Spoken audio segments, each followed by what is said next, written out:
Hi, my name is Aisha. Welcome to One Elder Speaks.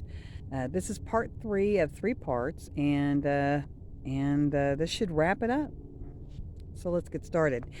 I wanted to talk about what I remember and put it out there for everybody, basically, so just to have it out there. I'm old enough to remember quite a few things, and young enough to still have all my marbles currently. And so I'm in a good position to do so.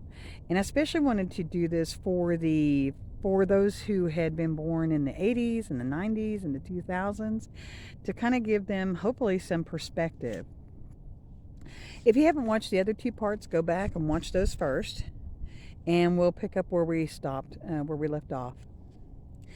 The government and institutions of oppression say, okay, we're going to have all you people follow the rules, and it's for your own good, and it's to keep you safe. And here's some more rules because it's our job to keep you safe. And here's some more, and sign here and click here, and don't read the lawyer speak fine print. And boom, at some point you turn around and you say, like, where did all my freedoms go? You signed all that shit away in the hopes that the government or agency would be able to protect you, when historically, governments have never really been able to promise protection for their, for their people. No government or agency could ever promise to protect you. If they were allowed to write you off as collateral damage, they would gladly do so. I had a book of the history of fortifications, and it showed me, with every new advance in warfare technology, there would be an advancement to fortifications to stop the flow of the unwanted aggression. Then came a new advance to warfare technology, to which all fortifications would have to be upgraded and defend against. Governments and institutions could not keep you safe if they wanted to. And really, I am not convinced that they want to, unless it affects the cash flow. I see the dissolution of the family as a fault of our current economic slavery. I see the erosion of education as the fault of the propaganda perpetrators and media. I see the de-evolution of all systems as the fault of the current culture that we have all agreed to participate in. Most systems and institutions are created for the greater good of the whole and are conceived with the best of intentions, but they all de-evolve consistently and purposefully to be less simple, less effective, and more frustrating. Every system, every institution that I have ever witnessed, this is the inevitable truth. Back to the early part of the 20th century, appliances were built with the idea that they would last forever. They were simple, effective, and easy to fix. The de-evolution in the advent of technology was to make it so complicated that you have to have a specialist fixture appliance, you have to have special tools, and it has a planned obsolescence already built into the engineering. They want you to throw your shit away and buy more. They don't care that the product you throw away is poison to the health of the planet. They don't care. The institutions have fostered more and more complicated language and the need for specialists to understand and speak those languages, which takes the understanding away from the masses. The medieval church in Europe held a spiritual gridlock over kings and peasants alike, but it was important to hold the language of the Bible, which, was Latin, as available only to the elites and the well-educated. They did not want the peasantry to understand the language because they might start questioning the institutions of oppression and start demanding changes. Again, legal language, and oddly still associated with Latin, is held for the lawyers to delve through, while the rest of us pray that we didn't just click away every right we've ever had. The bills put into Congress, they're so complicated. They are complicated to keep you from knowing what is in them. The writers that they attach to these bills often do not pertain to the main issue, and they don't want you to know what the hell they're doing again. The cars with electric everything and climate controlled, why do you think they're so complicated? So you'll total them out when they're damaged and buy a new one, hopefully on credit. Everywhere I go, I fill out 2 to 6 pages of information on who I am, what I'm doing, what I'm needing, my history, basically. For what? So I can be surveilled and tracked and probed at every opportunity by every institution and agency out there. Let me just focus on one issue and see if you can relate this to every experience with institutions and systems of oppression. My first functional personal computer was purchased in the early 2000s. I didn't get on it very much as I was too involved with my job, my homework, my housework and my kid. I was familiar with Office applications since I was in office support during that time. So the functionality of Windows was great and I loved that part, and I didn't realize how good it was then. Upgrade after upgrade was introduced. I would have a hard time adjusting to a few things at first, but it was okay until Microsoft 10. This was the upgrade I resisted the hardest, and finally, after being bullied by the company and having support tech unavailable for earlier upgrades, I had switched over. I just gave up, and it sucked balls. I was just shown the next upgrade, MS11, and it looks as if it's trying to bring back some of the functionality of the lesser upgrades, but you actually lose controllability of those screens, so that doesn't really constitute an upgrade in my mind. When I first was on YouTube on my phone, when a video was over, I could close it out very easily, press 2 buttons, and we're done. Now I have to hit at least 6 buttons as well as flipping the screen. It's very frustrating to have to work like this, and the people in charge are well aware of that, and they don't care. My theory is that all systems and all institutions de-evolve into their lowest and most frustrating expression before stagnating at its least effective state. Look at all of them, see what idyllic notions brought these systems and institutions into being, and compare. Have they continued to serve with the utmost respect to people on the planet? Or have they de-evolved into something that seems to serve the system itself or the institution itself only? Like, what do you see? I look at the current culture and I compare this to the culture of the indigenous. I do this because I want to understand what it is to live close to and in conjunction with nature versus the use and uses of money, ownership, institutions, infrastructures, etc. I think we can all agree that the indigenous culture is simple and lacks complication. I personally value the simple, as simple things can be changed or worked around easily. I think we can all agree that indigenous culture used the earth's resources without spoiling the earth in the process. Our current corporate culture values raping and pillaging resources without recourse for either nature or humanity. I think we can all agree that indigenous culture fostered a village that helped one another to succeed and prosper. They recognize that the health of the whole is dependent upon the health of everybody. While our current corporate culture we agree to be a part of rewards selfishness and separateness. My thinking is we need to restrict and regulate corporations hard.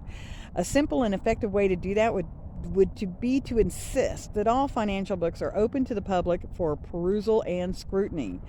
This should also extend to religious and nonprofit organizations to keep everything above board and to keep corrupt practices from being hidden from our eyes. I believe this would curtail money laundering and force accountability to those who have never been held accountable before. Let's bring it all into the light of day. What do you have to hide? How many taxes do you pay or don't pay? What is your bonus structure at your corporation? Is it fair to all involved? How much money is invested in lobbying? Full visibility and accountability. Also, we should hold politicians to the same standard. By the way, in a corporation, everybody should know what everybody else makes too. And then that way, when it's not fair, they can go, excuse me, but that's not fucking fair. Let's go back to the politicians. Okay, so we should hold politicians to the same standard. Full disclosure of financials. How does a congressperson become a multimillionaire? I'm cool if you wrote a few books. I bought a few books, no problem. But what committees do you sit on? And did this relate to what stocks were bought or sold? Was there a conflict of interest? Hold them all accountable. Also, just get rid of lobbying altogether. It's so insidious and it's so skewed to big money, and everybody else can go, hang. So just get rid of it. Period. Done. You get caught doing some BS like that, hang them, or at least hold them to the fire. Basically, take their money away. Person who's got his money, take their money away. You've taken everything from them. I think that would be apt. Begin to dismantle industries that are hurting the planet, the animals, the plants, and the people. ban GMOs, non-organic pesticides, corporate farming practices, feedlots, disallow the patents of seeds and allow that they belong to the planet, begin to dismantle the oil and gas industry by feeding persons from locally grown foods, and finding different methods of transportation. Take all those patents that were killed by being purchased by corporations and revisit whether they are worthy of investigation. If they are, implement them and see what happens. We have very little to lose at this point.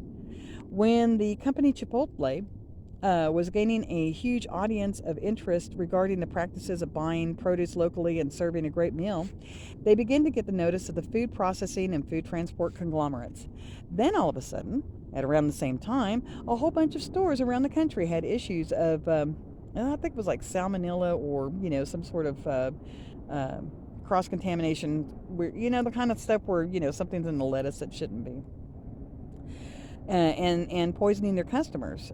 So y'all may believe that this was just a huge coincidence, but I, for one, am not convinced. The conglomerates saw that they were going to lose control of the food market, and rather than changing their ways of doing business and allowing new practices to emerge, they stopped that shit cold. Now, science tells us consuming locally grown produce is healthier, and lessening the dependence on oil and gas is definitely a benefit. They had the opportunity to champion a new way of doing things, and instead they orchestrated and executed the process to maintain their status quo. Do I have proof? No. But did it look like a coincidence to you guys? Because it did not to me. Demand fair and equitable treatment by all corporations, including Big Pharma. They've held sway to our detriment for too long and have billed us exorbitant amounts of money for drugs that cost them pennies, just because they can. Champion the rights of the American worker to free health care, adequate income, affordable child care, and higher education. We can do our part by not playing to the consumeristic addiction of never having enough. And they can do their part by doing right by us and by the planet. Because that's what matters. It's people and the planet, and that's it. Explore different ways of living as well as bartering. Explore communalism and eradication of money as a tender. Be flexible and try new ways of doing things. We lose nothing by trying different systems. That's the only way I believe that we will learn anything. Current systems are doomed to fail. Just one global catastrophe away from collapsing like a house of cards. Might as well see what else would work. One of the things that I really noticed is, the dependence upon electricity with the computer age, the information age, and how tenuous that was. Because one major catastrophe could, a huge CME from the sun could potentially wipe out not just the electrical grid, but, it could wipe out the electrical grid for a good amount of time because it could take out the transponders. Without that, everything shuts down because it's all dependent upon electricity as of like the 80s, 90s era. They all jumped over and they got rid of their ways of doing business that would not depend upon electricity. So I'm going to tell you, we're one global catastrophe away from, this whole culture imploding. And for all you people who say, well, people are just born that way. That's just how people are. No, they're not just born that way. I ascertain that the majority of people are good at heart and want the best for themselves and for other people as well. We are animals after all, and even rats exude extreme stress when faced with the mistreatment of other rats, more so than when they themselves are being mistreated. And that says it all to me. We really thrive in situations where we're all being taken care of, where we're all valued and treated as human beings. I do not understand corporate executives that consider strip mining, fracking, food lots, and GMOs, that consider all that to be okay. Like, do you not have kids? Like, do you not see what is happening to the planet? I know they don't care, but why they don't care about the health of the planet and the health of their generations that are, coming after them, that's what blows me away. They're trying to currently find ways off planet now, but do they seriously consider themselves superior to the rest of us?